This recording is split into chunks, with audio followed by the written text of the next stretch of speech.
Students, आज की इस क्लास में देखेंगे nature and importance of hydrogen bonding. पिछले क्लास में हम देखे थे टाइप्स ऑफ हाइड्रोजन बॉन्डिंग, उससे पिछले क्लास में देखे थे हाइड्रोजन बॉन्डिंग।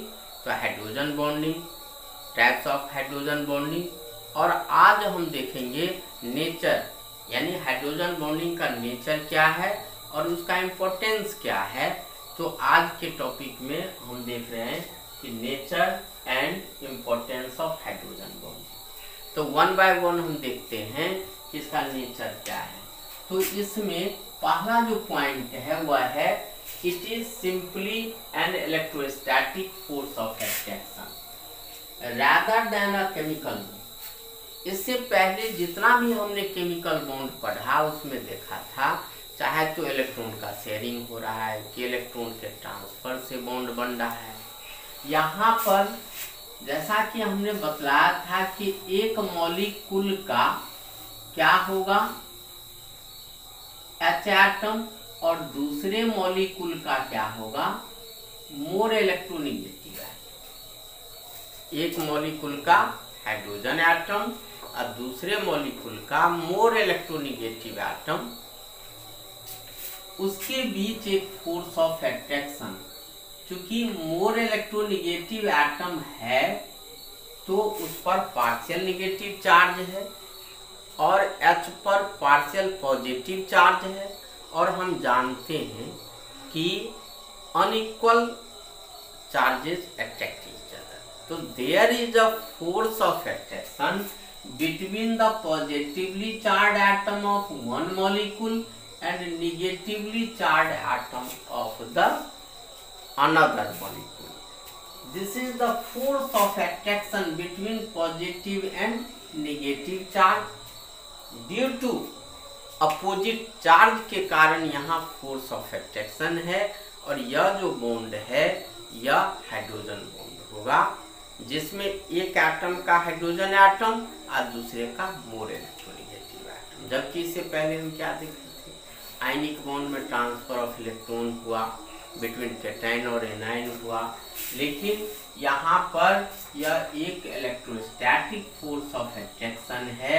यह ज़्यादा उपयुक्त है कहना किसके रिस्पेक्ट में, केमिकल बॉन्ड के रिस्पेक्ट में। दूसरा जो यहाँ पर है इसका नेचर वह है कि H बॉन्डिंग में यह जो H बॉन्ड है H और F हम लेते हैं हाइड्रोजन फ्लोराइड, तो यहाँ पर H एक एटम और दूसरा एटम F है। तो कभी भी H बॉन्ड जो है वह इन्वॉल्व करता है सिर्फ और सिर्फ दो एटम को इन्वॉल्व करता है, यानी H बॉन्ड में एक मोर इलेक्ट्रोनेगेटिव एटम और दूसरा हाइड्रोजन एटम। तो never involves more than two atom, सिर्फ दो एटम। तीसरा है कि इसकी जो एनर्जी होती है वह 3 किलो कैलोरीज पर मोल से लेकर के 10 किलो कैलोरीज पर मोल तक होता है।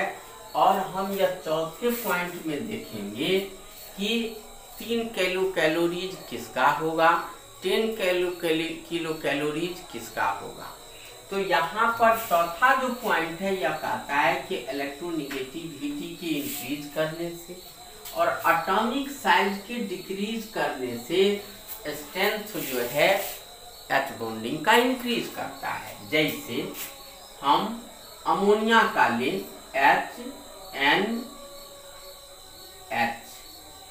H वाटर में हम ले H बॉन्डिंग और फिर HF H। हम यहाँ पर क्या देखते हैं कि नाइट्रोजन जो है ग्रुप 15 का एलिमेंट है, ऑक्सीजन ग्रुप 16 का एलिमेंट है और फ्लोरीन ग्रुप 17 का एलिमेंट है। तो यहाँ पर नाइट्रोजन की इलेक्ट्रोनेगेटिविटी ऑक्सीजन से कम है, यानी ऑक्सीजन का ज्यादा है नाइट्रोजन से। फ्लोरीन का इलेक्ट्रोनेगेटिविटी ऑक्सीजन से ज्यादा है, तो इलेक्ट्रोनेगेटिविटी यहाँ इंक्रीज कर रहा है, लेकिन साइज इसका डिक्रीज कर रहा है, यानी फ्लोरीन का साइज सबसे छोटा है। क्योंकि पीरियोडिक क्लासिफिकेशन में हम देखे थे कि atomic size decreases within the period from left to right, ये चीज हम देखे थे पीरियोडिक क्लासिफिकेशन में। तो यहाँ इलेक्ट्रोनिगेटिविटी सबसे कम नाइट्रोजन का है और इलेक्ट्रोनिगेटिविटी फ्लोरीन का सबसे ज्यादा है। with the increase of electronegativity and decrease in the atomic size, fluorine का साइज यहाँ पर सबसे छोटा और नाइट्रोजन का सबसे बड़ा। तो साइज के छोटा होने से और इलेक्ट्रोनेगेटिविटी के अधिक होने से बॉन्ड स्ट्रेंथ बढ़ेगा।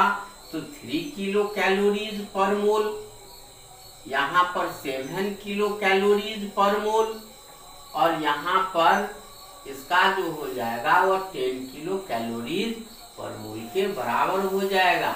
तो यहाँ पर H बॉन्डिंग का स्ट्रेंथ डिपेंड करता है with the increase of electronegativity and decrease in the size of atom.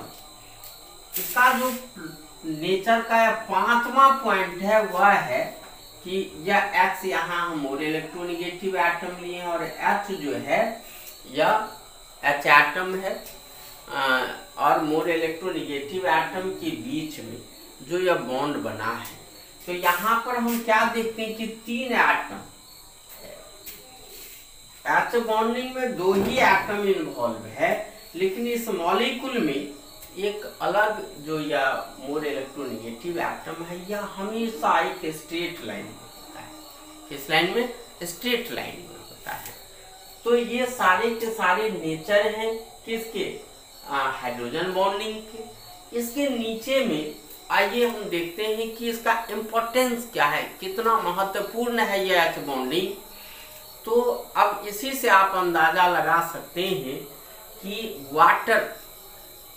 Water या लिक्विड के फॉर्म में है ड्यू टू हाइड्रोजन बॉन्डिंग, नहीं तो यह भी हाइड्रोजन सल्फाइड की तरह क्या हो जाता? गैस हो जाता। और इस केस में, in that case, no life would have been possible on this earth, और इस पृथ्वी पर तब लाइफ पॉसिबल नहीं होता। कारण है, आप जानते हैं, जल ही जीवन है, जल नहीं है तो जीवन नहीं होगा। तो यहाँ पर आप ये बात जानते हैं कि ऑक्सीजन और सल्फर दोनों ही ग्रुप किसका एलिमेंट है? ग्रुप 16 का एलिमेंट है, ग्रुप 16 का है। लेकिन यह ऑक्सीजन H2O हाइड्रोजन से मिलकर बनाया और यह सल्फर H2S बनाया। लेकिन अब समझिए, एक ही ग्रुप का ये दोनों है, ऑक्सीजन भी और सल्फर भी सेम ग्रुप में है, लेकिन एक हाइड्रोजन के साथ कंबाइन करके लिक्विड बना ले रहा है और दूसरा गैस बना लेता है। तो due to H2O is liquid, जबकि H2S is gas, H2S is gas due to hydrogen bonding. H2 is liquid due to hydrogen bonding, और यह लिक्विड के फॉर्म नहीं होता, there would be no life on this earth, इस पृथ्वी पर जीवन संभव नहीं होता। तो इससे ज्यादा और क्या महत्व हो सकता है किसके? हाइड्रोजन बॉन्डिंग का, कि जीवन ही संभव नहीं होता इसके बिना, क्योंकि जल ही नहीं होता। तो ये इसका इम्पोर्टेंस हुआ। तो आज का क्लास हम इसी के साथ फिनिश करते हैं। धन्यवाद।